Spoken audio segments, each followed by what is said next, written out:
Hello students, welcome back to my channel, that is The Educator.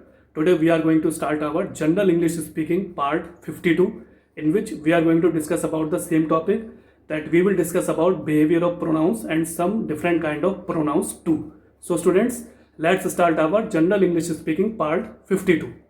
So students, let's start our General English Speaking part 52, in which I am going to discuss about the same topic, that we will discuss about behavior of pronouns means सर्वनाम के व्यवहार. As you already know, I was discussing about some important points used here, so we are going to continue those important points to discuss here. So let's see. Important points means महत्वपूर्ण बिंदु. So the first point is, in a sentence a reflexive pronoun should not be used as a subject. For example, my father and I went to see the minister. We went there and enjoyed ourselves. You should avail yourself of the opportunity. He has raised himself in the eyes of his teachers. So students, first important point is, जो सबसे पहला महत्वपूर्ण बिंदु है, जो महत्वपूर्ण point है वो ये है कि इन ए सेंटेंस वाक्य में क्या होता है. RP means reflexive pronoun which I discussed in previous class, so I have written in short form. Should not be used, इसको उस तरीके से प्रयोग में नहीं लाना चाहिए एज ए सब्जेक्ट. एक विषय के रूप में रिफ्लेक्सिव प्रोनाउन को कभी प्रयोग में नहीं लाना चाहिए वाक्य में जब हम इसका प्रयोग करें. ठीक है. फॉर एग्जाम्पल, इसका उदाहरण है, my father and I went to see the minister. So basically you can see this is a past tense related sentence, and here we are using pronouns and we are using noun also. Okay, so my father and I went to see the minister means मेरे पिताजी और I यानी मैं, हम लोग minister से मिलने गए थे. ठीक है. I is a pronoun, went is a past form of go यानी जाना, टू सी मतलब देखना, किसको, मिनिस्टर. मिनिस्टर क्या हो गया, नाउन हो गया. नाउन क्या है, क्योंकि बेसिकली ये एक उपाधि है किसी बंदे को. जब वो सरकारी मुलाजिम होता है तो हम उसको मिनिस्टर बोलते हैं, मंत्री बोलते हैं ना. अगर वो कोई बहुत बड़ा ओहदा लेता है गवर्नमेंट का तो वो मिनिस्टर कहलाता है, तो हम उसको नाउन बोलेंगे. ठीक है.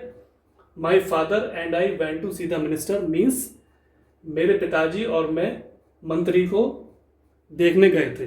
ठीक है. We went there and enjoyed ourselves. We went there and enjoyed ourselves. So this is also a past tense related sentence. Here you can see we is a pronoun. It is being used for us, for everyone. Went, I told you, it is a past form of go. जो go यानी जाना, उसका past form went कहलाता है. There मतलब वहाँ पे, ये particular place हो गया जहाँ पे उसे जाना हो गया. ठीक है. And enjoyed, enjoyed मतलब आनंद उठाना उसका. ठीक है. तो ये पास्ट फॉर्म हो गया, ईडी लग गया तो एंजॉयड हो गया. आवर सेल्फ मतलब हम सब. ठीक है. तो ये हो गया we went there and enjoyed our self means हम लोग वहां पे गए थे और हमने वहां पे खूब आनंद उठाया. ठीक है. वी वेंट देयर, हम वहां पे गए, एंड एंजॉयड आवर सेल्फ, और हमने अब स्वयं के लिए अपना आपस में खूब हमने एंजॉय किया, खूब हमने वहां पे आनंद उठाया. ठीक है. You should avail your self of the opportunity means you should avail yourself of the opportunity.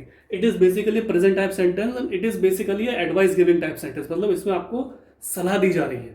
ठीक है. आपसे ये कहा जा रहा है कि you should avail yourself, कि आपको अपने आप को अवेल करना चाहिए of the opportunity. जो भी आपके पास अवसर आए तो उसको ग्रहण करने का प्रयास करना चाहिए. मतलब उस अवसर को गंवाने का प्रयास ना करें. जो भी अवसर आपके पास आ रहा है तो उसको तुरंत ग्रैब करें, उसको ग्रहण करने का प्रयास करें. ठीक है. So you should avail yourself of the opportunity means जो भी अवसर आपके पास आ रहा है तो उसको आप तुरंत ग्रहण करें, उसको मौके, उसको हाथ से जाने ना दें. ठीक है. ये एक बेसिकली सेइंग भी होती है. हमने बड़े लोग सलाह भी देते हैं कि जो भी हमारे पास अवसर आ रहा है उसको ना गंवाया जाए, उसको तुरंत ग्रहण कर ले. पता नहीं वो अवसर आगे हमें मिले या ना मिले. ठीक है. He has raised himself in the eyes of his teachers. So it is basically a present perfect type sentence, and here you can see he is basically a pronoun. he मतलब it is denoting for a male person. ठीक. in present perfect type we basically use has or have और verb third form. ठीक है. तो he raised himself मतलब उसने स्वयं को in the eyes of his teachers.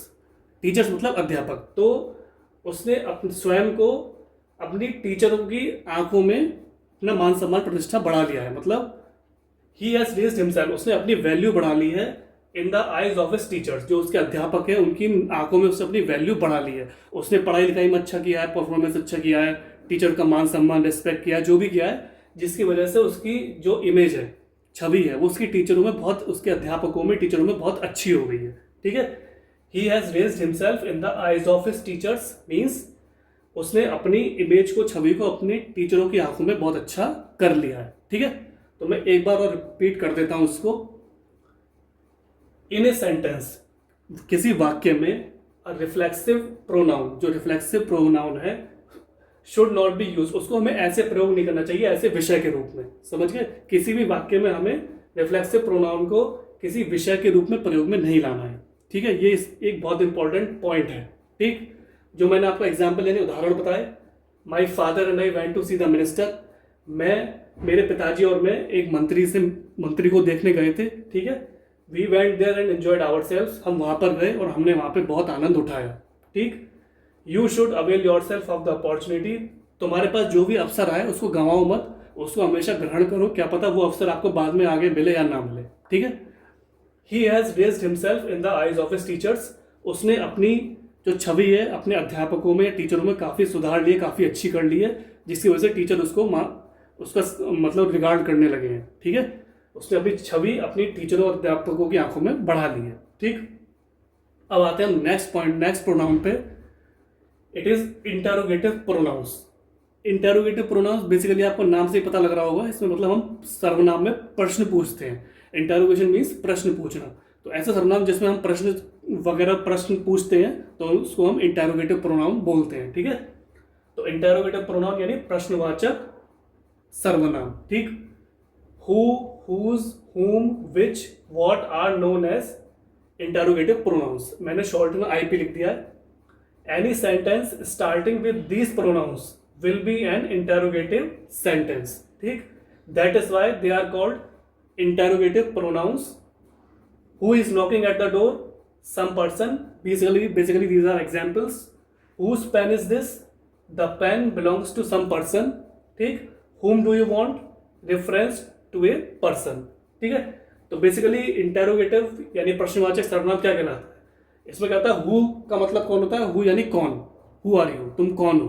ठीक है, तो हु का मतलब कौन हो गया, हुज यानी किसका, which, this book belongs to whose book is this. ठीक है, सो तो हुज होता है किसका या किसकी। ठीक, हुम मतलब ये भी आपका हुम आपका बिलोंग करता है, जैसे हुम किसी प्रोडक्ट है, कोई सामान है, हमें किसी दूसरे को उसको रिफर करना है तो हम उसको होम यूज करते हैं। ठीक है, तो होम भी यही होता है, किसका या किसके लिए। ठीक है, विच मतलब विच बुक इज दिस, ये कौन सी, मतलब विच का मतलब होता है कौन सी, ये कौन सी किताब है। Which book is this, which product is this, ये कौन सा सामान है, तो इसमें कौन सी हो गया। व्हाट मतलब होता है व्हाट आर यू डूइंग, मतलब क्या, व्हाट का मतलब होता है क्या, तुम क्या कर रहे हो, व्हाट आर यू डूइंग। ठीक है, तो व्हाट का मतलब क्या हो गया। Are known as interrogative pronouns, तो ये आपके कहलाए जाते हैं प्रश्नवाचक सर्वनाम, क्योंकि इसके थ्रू हम किसी से कोई जानकारी लेने का प्रयास कर रहे हैं। जब हम ये वर्ड्स लगाते हैं तो हम उससे उस चीज के बारे में जानकारी ले रहे होते हैं दूसरे बंदे से। ठीक है, any sentence starting with these pronouns, अगर कोई भी वाक्य, अगर उसकी शुरुआत इन प्रोनाउंस से स्टार्ट हो रही है, ठीक है, will be an interrogative sentence, तो वो सेंटेंस क्या बन जाएगा, वो प्रश्नवाचक वाक्य बन जाएगा। ठीक है, that is why they are called interrogative pronouns, इसलिए इनको प्रश्नवाचक सर्वनाम यानी इंटेरोगेटिव टाइप प्रोनाउंस कहा जाता है। ठीक है, तो इसका एग्जाम्पल यानी उदाहरण क्या हो गया, who is knocking at the door, some person, तो basically here you can see it is a present type sentence and it is a interrogation type sentence, क्योंकि इसमें सवाल पूछा जा रहा है। इसमें पूछा जा रहा है who is knocking at the door, दरवाजे पर कौन खटखट कर रहा है ना, दरवाजे पर कौन ठक कर रहा है, तो ये आपका हो गया interrogative type pronoun, means some person, कोई बंदा है जो उस पर खटखट कर रहा है, उसको बिलोंग कर रहा है। ठीक है, whose pen is this, the pen belonging to some person. ठीक है, तो इसमें क्या हो गया, हुज पेन इज दिस, ये भी प्रेजेंट टाइप सेंटेंस है, इसमें ये पूछा जा रहा है कि ये पेन किसका है, ये कलम किसकी है, तो आप इसमें देख सकते हैं the pen belonging to some person. अब पेन है, कलम है, तो किसी दूसरे पर्सन की तो होगी ही होगी।